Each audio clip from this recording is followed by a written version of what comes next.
Hello दोस्तों, आपका इस सर्वोदय चैनल में स्वागत है। मैं नीतीश कुमार, आपका गाइड।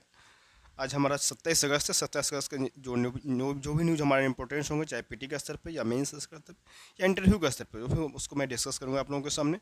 कृपया लोगों में से जो भी इस चैनल पर नए हैं तो आप उसको कृपया आप शेयर और सब्सक्राइब जरूर करें, ताकि आपको जो भी आगे जो आने वाला नोटिफिकेशन हो आसानी से वो मिल सके। जो पुरानी साथी हैं उनको भी मैं ये कहना चाहूँगा कि जो भी आप लोग भी हैं तो आप लोग इसको शेयर और सब्सक्राइब जरूर करते रहें, ताकि जो भी तैयारी कर रहे हैं उनको इसका लाभ जरूर मिलेगा। तो आज का जो टॉपिक हमारा है 27 अगस्त का, अगर उसमें देखें तो इसके बारे में, इस टॉपिक के बारे में कल भी जिक्र किया गया था कुछ, कि जो हमारे झारखंड के सरकार है उन पे चल रही चीज़ें, लाभ का पद के बारे में मैंने कल डिस्कस किया था। आज का जो ऑफिस ये है कि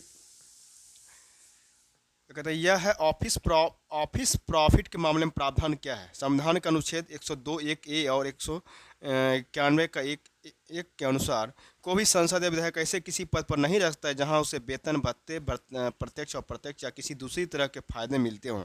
इस तरह के भारतीय प्रतिनिधित्व कानून 1951 की धारा 9A भी सांसदों और विधायकों को किसी भी मद से लाभ या अन्य पद से मिल लेने से रोक लगाती है। तो ये चीज़ इंपॉर्टेंट है इस चीज़ का।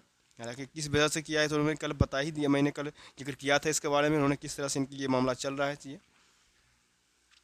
आगे बात करें, यहाँ पर रेवड़ियाँ बांटने से लेकर रिलेटेड ये टॉपिक लगातार ये भी चल रही चर्चा में है। तो इसमें क्या है कि चुनाव से पहले मतदाताओं को लुभाने के लिए राजनीतिक दलों द्वारा रेवड़ियों को बांटने की घोषणा और उन्हें बांटने पर रोक लगाने की मांग पर सुप्रीम कोर्ट के 3 न्यायाधीश ने एक नई पीठ सुनवाई करेगी। उन्होंने ये उसमें इन्हें कहा है कि 2 न्यायाधीशों ने एक पीठ में सुनाया है कि जिसमें कहा गया था कि राजनीतिक दलों द्वारा रेवड़ियाँ बांटा जाना जनप्रतिनिधित्व कानून की धारा 123 की तरह भ्रष्ट आचरण नहीं है।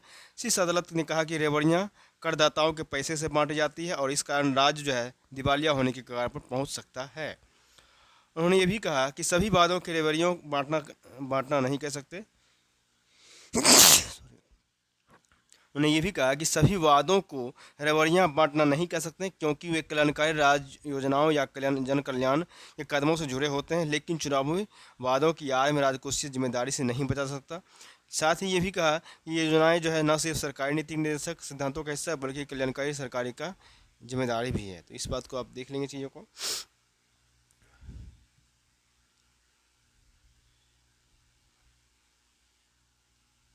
दुर्गम इलाकों को दुश्मन को मात देगा जोरावर। जोरावर है मतलब ये पूर्वी लद्दाख की सीमा पर चीन के साथ सैन्य टकराव के लंबे दौर और भविष्य के युद्ध की बदलती प्रकृति के मद्देनजर भारतीय सेना जो है अपने बख्तरबंद विंग के आधुनिकीकरण की गति को पूरी करते हुए स्वदेश से विकसित लाइवेट टैंक है कि जोरावर को सेना में शामिल करने की प्रक्रिया को तेज करेगी। ये प्रक्रिया आएगी।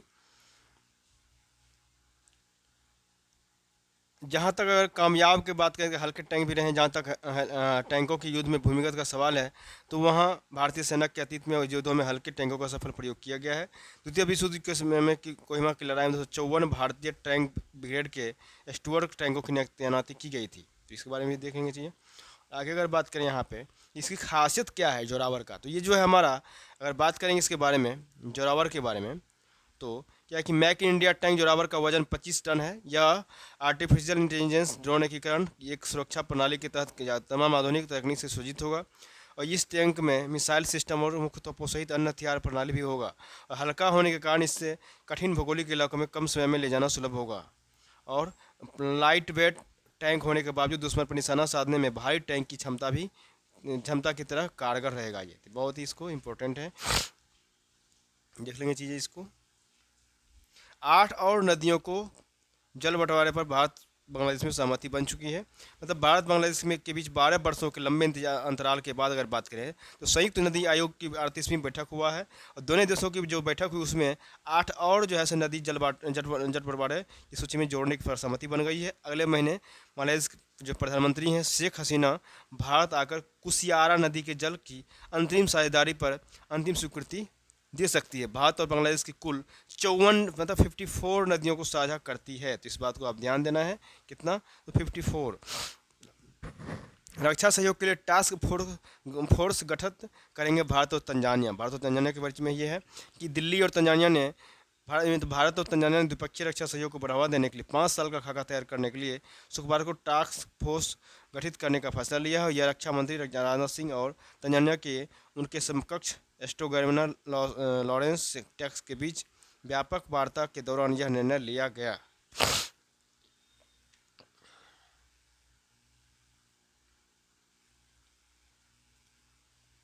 एथेनॉल उत्पादन में उठ रहे बड़े कदम बहुत ही अच्छा चीज़ है।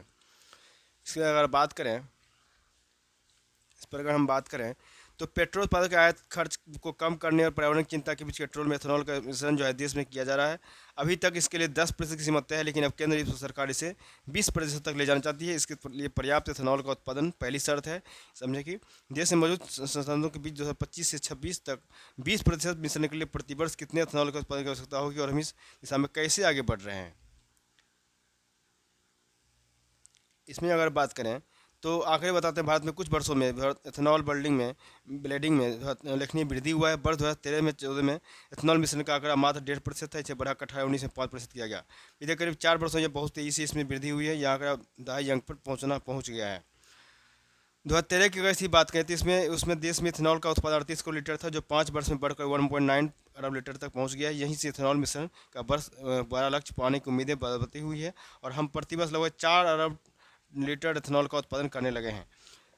समय से पहले पाना है लक्ष्य, ये भी है कि समय से पहले लक्ष्य पाना है। जैविक ईंधन को लेकर बनी राष्ट्रीय नीति 2018 के अनुसार वर्ष 2030 तक पेट्रोल में 20 लक्ष्य रखा गया था, लेकिन डीजल के बायोडीजल के मिश्रण का लक्ष्य 5% रखा गया था।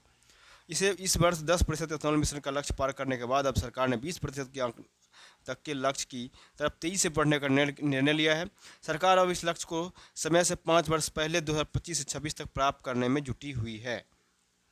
और अगर बात करें इथेनॉल बनता कैसे है, तो इसकी अगर बात करें तो एथेनॉल का उत्पादन मुख्य रूप से गन्ने की फसल से होता है, लेकिन शर्करा वाली कई अन्य फसलों से भी तैयार किया जा सकता है। इससे खेती और पर्यावरण दोनों को फायदा होता है। एथेनॉल के प्रयोग से 35% कम कार्बन मोनोऑक्साइड निकलती है। यह कार्बन मोनोऑक्साइड उत्सर्जन और सल्फर डाइऑक्साइड को भी कम करता है और इसके अलावा एथेनॉल हाइड्रोकार्बन के उत्सर्जन को भी कम करता है। 10 जुलाई 2022 को रेल कंपनियों ने 10.16% एथेनॉल मिश्रण का लक्ष्य हासिल कर जून माह में 10% मिश्रण का लक्ष्य प्राप्त किया, जो अपने तय समय से 5 महीने पहले था। इससे आस जगी है कि 20% मिश्रण के लक्ष्य तक भी इस तय समय से पहले पहुंचा जा सकता है। 50,000 करोड़ रुपये की हो चुकी है बचत, मतलब आंकड़ा बता रहा है पिछले 7 से 8 वर्ष में हम इथेनॉल के मिश्रण से लगभग 50,000 करोड़ रुपये की बचत देश की हो चुकी है। पीएम ने भी अपने भाषण में इसका जिक्र किया था। नीति आयोग का जो अनुमान है कि भारत पेट्रोल में इथेनॉल का मिश्रण 20% के स्तर पर पहुंच जाएगा तो प्रतिवर्ष देश के खजाने में 30,000 करोड़ रुपये की बचत होगी। एक और लाभ ये भी होगा कि प्लांट के एथेनॉल के प्लांट लगने से स्थानीय स्तर पर रोजगार सृजन हो रहा है, जो अंततः देश की आर्थिकी के लिए अच्छा संकेत है। इससे तेल कंपनियों को भी लाभ हो रहा है, क्योंकि पेट्रोल में एथेनॉल की कीमत कम है और यह पर्यावरण के लिए भी अच्छा है।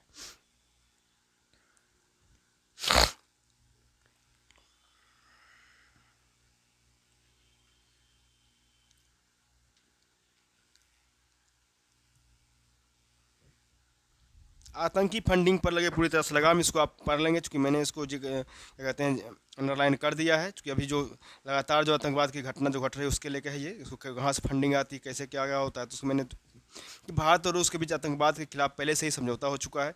इस लिहाज से अगर बात करें तो रूस की तरफ से इस मामले में भरपूर सहयोग भी मिल रहा है। रूसी एजेंसी ने इस महत्वपूर्ण पर्दाभास के बाद भारतीय खुफिया एजेंसी और सुरक्षा महकमे के भीतर खलबली मचना स्वाभाविक है, क्योंकि भारतीय एजेंसियाँ इस बात से चिंतित है कि पहली बार भारत के किसी नेता के खिलाफ आईएस ने साजिश रचने की कोशिश की है। राजस्थान की सीमा पर भी एक आतंकवादी को इसी उद्देश्य की पूर्ति के लिए भारत में प्रवेश करते समय पकड़ा गया था। उसने नुपुर शर्मा के घर की रेकी करने और उनके बारे में जानकारी एकत्रित करने के भी दावे किए थे। देश में आतंकियों और आईएस जैसे खूंखार आतंकी संगठनों के लिए विदेशी फंडिंग के नेटवर्क का पर्दाफाश भी भारत की चिंताएं बढ़ा देता है। आतंकी फंडिंग कहाँ से आता है, तो एक बार बात कभी हाल ही में पटना में भी हुआ था। चुके एनआईए ने पिछले दिनों पटना के दीघा निवासी मोहसिन अहमद को दिल्ली में गिरफ्तार किया था। भारत में कई लोगों को इस आतंकी से सांठगांठ की जानकारी मिलने के बाद एनआईए ने जांच आरंभ शुरुआत किया था, तो इसके बारे में इसको पढ़ लेंगे पूरा। ये भी है लास्ट में कि ये सवाल उठ रहा है कि राज्य सरकार के नाक के नीचे ऐसा देशद्रोही षड्यंत्र किया जाता रहा और शासन प्रशासन इसके अनजान कैसे रहा। ऐसे षड्यंत्र के मामलों पर राज्य प्रशासन को पूरी नजर रखनी चाहिए था। खैर अब यह देखना होगा कि जांच एजेंसियां आगे और क्या बारीक तहों की जानकारियां जुटा पाती, ताकि आतंक पर प्रहार के लिए निर्णायक रणनीति तैयार किया जा सके। ये जो हमारा टॉपिक है चरमपंथ पर नियंत्रण आवश्यक है, क्योंकि हाल ही में रूस में इस्लामिक स्टेट के आईएस आतंकी को वहाँ की सुरक्षा एजेंसी का द्वारा गिरफ्तार किया जाना, जिसने भारत ने आतंकी हमलों की अंजाम देने के पहले के अपने इरादों को स्वीकार किया है। रूस की सुरक्षा एजेंसियों के हवाले से यह भी पता चला है कि आतंकवादी इस्लामिक स्टेट के खुरासान प्रांत से संबंधित हैं। इस्लामिक स्टेट के खुरासान प्रांत के आतंकी पाकिस्तान और अफगानिस्तान से जिहादियों की भर्ती करते हैं और इन आतंकियों ने कश्मीर घाटी में भी आतंकी घटनाओं को अंजाम दिया है। पकड़े गए आतंकियों ने बताया है कि उन्होंने नुपुर शर्मा धर्म विशेष को लेकर की गई टिप्पणियों से उत्पन्न विवाद के मद्देनजर इस कृत्य को अंजाम देने के लिए योजना बनाई थी। इस पर हम इस पूरे मामले और इससे जुड़े मुद्दे को देखें तो हमें आतंकियों के तौर तरीकों और इरादों के बारे में कुछ बातें स्पष्ट के तौर पर पता चलती है। जो आतंकी मानसिकता और उनके लक्ष्यों को समझने में मदद करती है। इसमें क्या होता है कि इसमें विवादित बयानों और इसे लेकर होने वाले संवैधानिक और असंवैधानिक प्रतिरोध, धर्म विशेष के मुद्दों पर बढ़ती असहिष्णुता और इससे संबंध प्रतिक्रियाएं भी हमें भारत समेत विश्व के कई हिस्सों में देखने को मिल रही है या मिलती भी है। राष्ट्रीय और विश्व स्तर पर अगर बात करें तो घटित होने वाली जो घटनाएं हैं वो वर्तमान समय के मात्र कुछ उदाहरण हैं जो हमें बताते हैं कि लोकतांत्रिक देश में धर्म और राज्य को पूरी तरह से अलग रखने के बावजूद व्यक्तिगत तौर पर धर्म को लेकर अतिवादी सोच राज्यों की लोकतांत्रिक व्यवस्था को प्रभावित करती है। साथ ही तकनीक के बढ़ते प्रयोग से अतिवादी विचार एक स्थान से दूसरे स्थान तक पहुंचने और प्रभावित करने की क्षमता भी रखते हैं। ऐसे समय में यह आवश्यक है कि राष्ट्रीय सरकारें भी एक साथ मिलकर इन अतिवादी मूल्यों और इनसे यही दुष्परिणामों से लड़ने के लिए अपनी संवैधानिक संरचना में समयानुसार परिवर्तन करते रहें ताकि धर्म और समुदाय विशेष के असंतोष को समझकर उनका त्वरित निदान हो सके।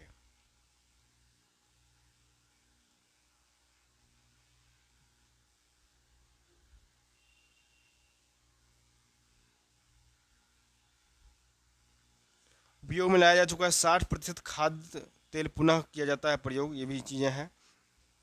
ये 4 महानगर का सर्वेक्षण किया गया जिसमें मुंबई, दिल्ली, कोलकाता, चेन्नई में खोमचे वाले और जो छोटे रेस्तरां वाले करीब 505 बड़े आकार के और 406 छोटे आकार के खाद्य व्यापार संचालक का सर्वेक्षण किया गया है। इसमें ये पाया गया है कि एफपीओ द्वारा पुनः उपयोग बढ़ता जा रहा है। खास तौर पे छोटे रेस्तरां और ठेले वाले जलकर काले पड़ चुके खाद्य तेल को आखिरी बूंद तक इस्तेमाल करते हैं।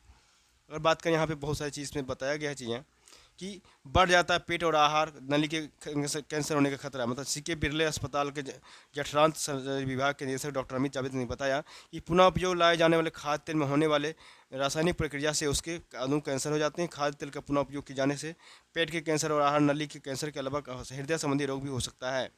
इसके अलावा उच्च रक्तचाप, लीवर संबंधी रोग और लंबा होने का भी खतरा बढ़ जाता है। यह ठीक है, ये भी खतरा बढ़ जाता है। बताया ही है कि यहाँ पे 20 से उम्र 40 से कम उम्र 20 से 25 ml तेल का उपयोग प्रतिदिन और 40 से अधिक उम्र 5 ml घी 1 चम्मच और 10 से 15 ml तेल का उपयोग प्रतिदिन करना चाहिए। एक व्यक्ति सालाना 7 किलो तेल पर्याप्त है। एक व्यक्ति के लिए सालाना जो 7 किलो तेल पर्याप्त है। उन्होंने बहुत अच्छा जिक्र किया। ये भाई के समय के अनुसार, मांग के अनुसार ये बहुत ही अच्छा चीज़ें हैं। उसको सभी को नोट करना चाहिए, इस चीज़ के बारे में जानकारी होना चाहिए क्योंकि आजकल के जो बहुत सारा खतरा इस तरह का बढ़ते जा रहा है। इसमें ये होता है टीपीसी क्या होता है, निरंतर तलने के दौरान खाद्य तेल में पेरोक्साइड और हाइड्रोपेरोक्साइड से टोटल पोलर कंपाउंड टीपीएस उत्पन्न होता है। यह एक यौगिक है जिसमें फैटी एसिड और एल्डिहाइड, कीटोन, अल्कोहल और गैर वाष्पशील उत्पाद शामिल होते हैं। एक से अधिक बार खाद्य तेल का उपयोग है निषेध। मतलब भारतीय खाद्य सुरक्षा और मानक प्राधिकरण FSSAI द्वारा खाद्य सुरक्षा नियमों के अनुसार भारत में खाद्य तेल को एक बार से अधिक उपयोग में लेना निषेध है। सही तरीके से उपयोग को लेकर निर्देश भी तय किया गया है। ये भी है कि रिपोर्ट में सरकारी खाद्य सुरक्षा प्राधिकरण, चिकित्सकों, आहार विशेषज्ञों नेटवर्क और निजी क्षेत्र के संगठनों के बीच व्यापक सहयोग की जरूरत को रेखांकित किया गया है ताकि साक्ष्य जनित नियामक एवं नीतिगत ढांचा बनाया जा सके। लोगों को व्यवहार में बदलाव एवं जागरूकता पर भी जोर दिया गया है। बहुत ही ज़रूरी चीज़ें हैं ये, इसमें जागरूकता होना बहुत ही ज़रूरी है। जागरूकता होना लोगों को, ताकि इससे जो आगे आने जो खतरे हैं वो चल सके चीज़ों को। तो यहाँ तक हमने डिस्कस कर चुका हो। आज का जो कुछ खास आर्टिकल्स नहीं थे तो कृपया मैं आपको ये कहूँगा कि आप जो किया है उसको आप अच्छे से पढ़ लेंगे। और अगर भी जो आगे आने वाले जो एग्ज़ाम है 67 जो एग्ज़ाम होने वाले थे उसके बारे में जस्ट 2 से 3 दिनों में क्लियर हो पाएगी कि PT 20-22 को जो डेट उन्होंने रखा था क्या उस डेट को हो पा रही है या नहीं हो पा रही है। अगर वो मान ली टल जाएगी, आगे जा रही है डेट, तो मैं उसके बाद में आपको 67 के मेंस के क्लास या ऑप्शनल हिस्ट्री, अभी तो ऑप्शनल की क्लास चल रही है, हिस्ट्री ज्योग्राफी ऑप्शनल की भी क्लास स्टार्ट होगी। जो भी अगर क्लास करना चाहेंगे तो आप अपने नज़दीकी और भी जो संपर्क है उनको आप कांटेक्ट कर सकते हैं। चाहिए कि यहाँ पे हिस्ट्री और ज्योग्राफी ऑप्शनल की भी क्लास चल रही है, स्टार्ट होने वाली है। प्लस GS जो है मेंस का जो GS है उसकी भी क्लास स्टार्टेड होगी। और अभी हम लोग का 68 का भी बैच स्टार्ट हो चुकी है 25 तारीख से। वो शाम 6:30 से 8 अभी चल रही है। हो सकता है अभी जो हो सकता है इसका टाइम का आगे हुई बढ़ाया भी जाएगा टाइम, ठीक है। तो आप लोगों में जो भी क्लास करना चाहते हैं और इच्छुक हैं तो आप जुड़ सकते हैं हमारे। वहाँ पे आपको मोबाइल नंबर हो, वहाँ पे आप मैसेज भी कर सकते हैं कमेंट बॉक्स में। मोबाइल नंबर की व्हाट्सएप कॉल है, कॉलिंग नंबर व्हाट्सएप नंबर एक ही नंबर है। तो उस पर भी आप लोग अपना जरिए मैसेज कर सकते हैं या इन्फॉर्मेशन हमें दे सकते हैं कि मैं क्लास करना चाहता हूँ या हमारी ये फ्रेंड है ये क्लास करना चाहती हैं। ठीक है, इसके लिए तो मैंने जहाँ तक हो सके मैं आपके लिए संभव कर रहा हूँ चीज़ों को। ठीक है, तब तक के लिए धन्यवाद, फिर कल मिलता हूँ नेक्स्ट न्यूज़ के लिए। ठीक है, जय हिंद। और जो भी इस चैनल पर नए हैं कृपया अगर अभी तक सब्सक्राइब नहीं किए हैं तो मैं उनसे ये भी कहूँगा कि आप शेयर और सब्सक्राइब जरूर कर लें, ताकि आप जो आगे आने वाले जो नोटिफिकेशन है वो आपको आसानी से मिल सके। ठीक है, चलिए ठीक है, कल मिलते हैं। बहुत बहुत धन्यवाद।